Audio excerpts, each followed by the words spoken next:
This is the outside area we call the wharf. This is where all of the composting takes place. Sorry, hope this doesn't make you dizzy.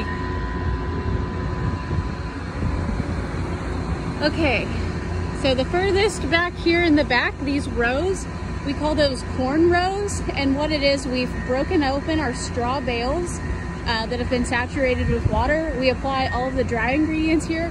So chicken litter, cottonseed meal, gypsum, and urea. All of those ingredients are turned throughout that compost 2 or 3 times depending on what phase we're in.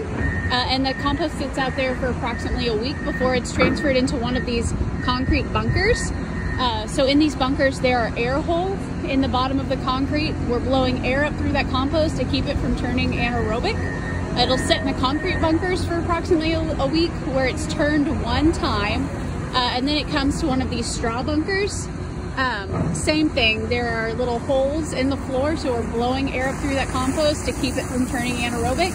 It sits here for approximately another week, and then it comes to the barn where it's finished. So we'll walk over here to the barn. As you can see, it's steaming. It's cold out here. It's about 32 degrees today. This compost is anywhere from 140 to 160 degrees. If you were to reach your hand in there, that's just the bacteria working, actinomycetes. We have a builder that builds these ricks. You can see they're straight lines. And this compost will sit in here like this, untouched, for another week until we begin the filling process. So I'll take you guys to the fill line. So we're not actually running right now. This is an afternoon process. But what they do is they take that finished compost from the barn over there. They put it into this hopper. It is turned, and then it follows a conveyor belt up this line into this hopper, and it's filled into the trays. This is the destacker where the filled trays are taken from, and then we go inside for pasteurization. Go inside to talk about pasteurization. I just kind of want to show you our trays. Today we'll fill between 650 750 trays depending on what the crop calls for. Each one of these trays are built by hand. It costs approximately $100 to build, and we have around 30,000 of them in our system currently. These trays are filled. They're put in this room for pasteurization. You can see that pipe. We pasteurize with steam. We get the trays to 140 degrees for a minimum of an hour and a half to kill off anything that will compete with the crop or harm the consumer. These trays have been pasteurized. Right now, he's taking the finished trays to be spawned. Again, we'll spawn these trays today, and this room will get filled back up with new trays to be pasteurized this afternoon. So from phase 2 in pasteurization, we bring the trays out here. They're put on this destacker. They're destacked down the line. Spawn and supplement are released from these hoppers. They continue to go down the line where they're pressed. And at the end, that's what we're taken out of that destacker. I'll show you the compost here. You can see the white stuff, the fire fang, that's a microbe. You can see the spawn and the supplement mixture there, just a little speck. This is a 14-day process. I'll just take you into a room where we actually complete this process. This is a spawn room. There are anywhere from 350 to 400 trays in here. These trays will stay in here for 14 days. We're monitoring surface growth, temperature, air temperature. We control some air temp with the airbag there, so we're blowing out air. We have the ability to cool the room a little further. On day 14, we'll pull these trays out of the room and we'll apply an 1.5 to a 2-inch layer of peat moss and lime. We call that our casing layer. And then the mushrooms can actually begin the growing process. Casing ingredients. Here is the sugar beet lime. We use 2 different kinds of peat, black peat and brown peat. It's mixed into this hopper.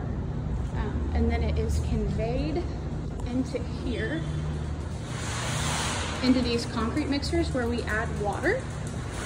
Then it is again conveyed to another line similar to the spawn line where we put it on top of the finished spawn trays. This is a setback room. These trays have been cased. So you can see now that there's that peat moss and lime layer on top of that. In here we'll monitor air temperature, bed temperature. We use this bird, as we call it, a bird house, but that monitors the CO2. So essentially we're mimicking Mother Nature in here. We want to So we're mimicking Mother Nature in here. We want on day 5 to get it to where we're forcing the pins to come up. So we'll lower our air temperature gradually and decrease our CO2, and that sends a signal to the mushrooms that it's time to setback room we were in earlier was a day 2, so there wasn't much growth. This is a day 11, so you can see all of the little mushroom pins here. Mushrooms at this point double in size every 24 hours. So we will be picking on this in just a few more days by day 15.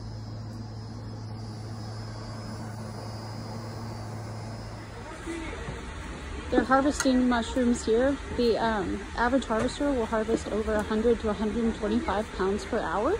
You can see he's reaching in and picking off medium to large size mushrooms and separating them into these blue tills.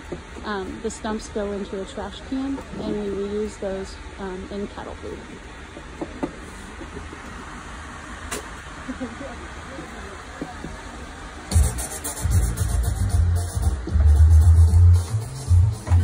This is how we water the trays. We have an extension ladder with nozzles. There's a meter on the tray, or a meter on the tree, so they know how many gallons to apply to each crop.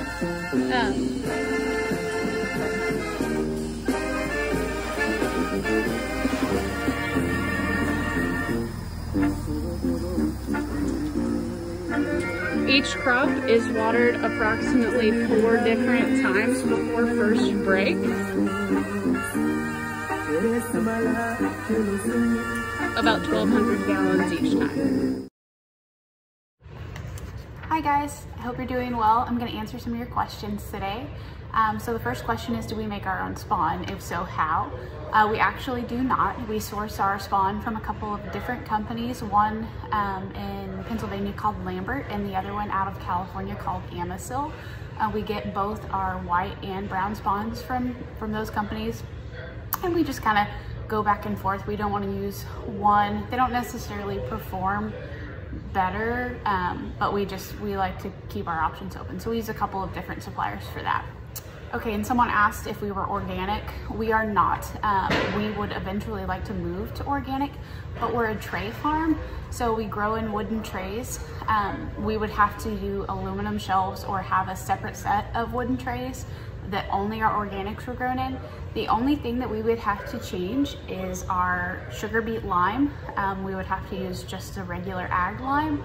And we would also have to stop using, we use a pesticide on the casing layer to kind of keep flies away. There are forward flies and Sierra flies that spread mushroom diseases, so we would have to quit that as well. But there are alternatives to that makes the transition to organic fairly easy. Somebody asked if there was a more sustainable alternative to peat for our casing layer.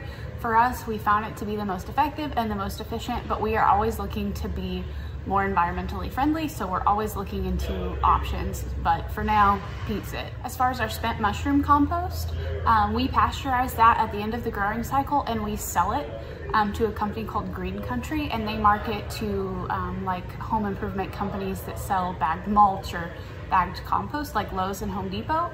And also we have local people that will come and pick truckloads up or tractor trailers full, and they take it home for their gardens. A couple of local farmers actually buy it and use it on their fields as well, so nothing goes to waste. And somebody asked the purpose of the casing layer. So the casing layer contains an inoculum, a casing inoculum, which is essentially ground up spawned compost.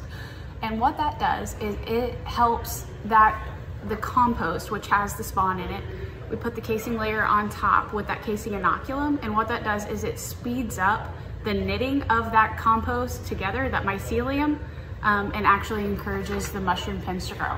You could have spawned compost in a room forever and it would never grow a mushroom because it needs that medium, that growing medium, to grow up through, which is what that casing layer serves, or the purpose of the casing layer. And the really small balls in the compost that I showed you during spawning, that's actually spawn. It's a synthetic spawn. One of our spawns is like on a millet, but this was actually a synthetic spawn. That's our brown spawn, so that's what those little balls were.